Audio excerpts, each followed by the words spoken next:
being asked by the community leaders so that there is a working relationship between the spaza shop owners as well as the community. All of this is for those young children's safety, according to the community leaders, and we will find out more just how safe the other three is currently.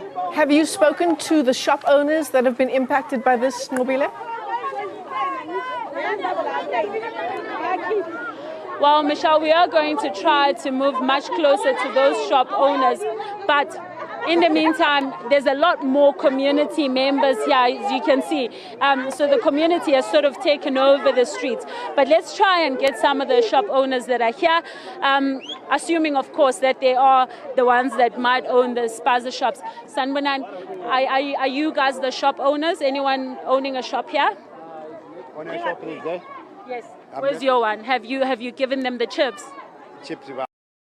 soo dhawaada saaxiibayaal halkaan naga dhegeysaneysaan waa ama naga daawanaysaan warbaahinta Soomaali Positive 24 TV dabcan warar degdeg ah oo hadda soo gaaray ayaa sheegay in dhacdooyin kala duwan oo mudaharaad iyo boob iyo bilqaysi la xiriiro ay ka kala dhaceen deegaanada Sharpeville iyo waliba maxaan ku yiraahdaa meesha la yiraahdo Bronx Brut oo labaduba dhibaatooyin lagu geystay dad ajaanib ah aan ku hormarnay deegaanka la yiraahdo Brown Forest Brood oo dabcan aan ku soo hormarnay fiidiyogiisana soo daawateen halkaasi dabcan maanta dukaamo ayaa lagu bilqaystay isla markaana booliska ayaa soo kala xakala markii dambe isla markaana isku dayay inuu badbaadiyo waxyaabihii dhacdooyinka ah ee ajaanibta la beegsanay arrintan ayaa timid kadib markii ciyaal hor leh ay jibsi iyo waxyaabo yaryar ay ka soo kateen dukaamo ay ku sumoobeen isbitaalkana loola cararay iyadoo tii hore loo xalay arrintan ayaa kusoo eedeysay labada isbuuc la soo dhaafay halkaasi sidoo kale dad ajaanib aad loogu bartilmaameedsanay kadib markii la sheegay in cunno ay ku dhinteen ciyaal yar yar oo dukaamada ajaanibta ay ka soo kateen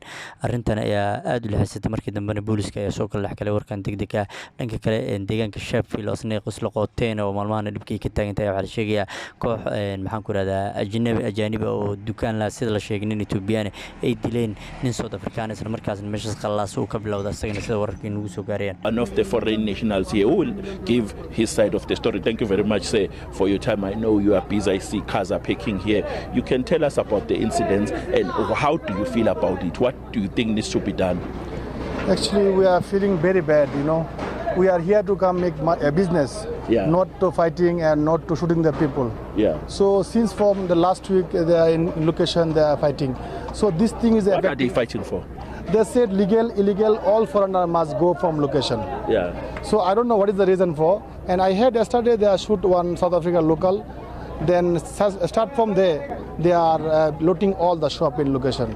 So after that, now they are coming here to looting in town also. So that's why we are scared. We wanted to go with a safe place with our stock. And we don't know what is our future. Because we are invest lots of money here. So we don't arrimahan ayaa xaalad uga sii dari karo deegaankan waxa la leeyahay inta badan booliska ayaa soo gaaray isla markaana badbaadiyay sida fiidiyowga ku soo arkayseen dhacdooyinka meesha ka dhacay walow dadka xaafadu ay aad loo celin lahayd nugu xumaayeen wax meesha dhacay ajaanibta maalmahan aad ay lagu kacsan yahay waxayna sababi karaan dhacdooyinkani banaanbaxyo waaweyn oo gobolada waaweyn ee dalka koonfur Afrika iyo meel walba ka dhaco taasoo lagu bartilmaameedsan karo hantida maxaan ku yiraahdaa dadka ajaanibta arrintan ayaa maalmahan aad warbaahinta South Africa aad u soo bandhigaysa isla markaana aad muddo dadkii iyo ajaanibtii inay tusaysa warbaahinta oo meel walba ka maray microphone la taagin waxay ka soo kordhana dabcan barnaamijyadeena kale aan ku soo faaqidi doonaa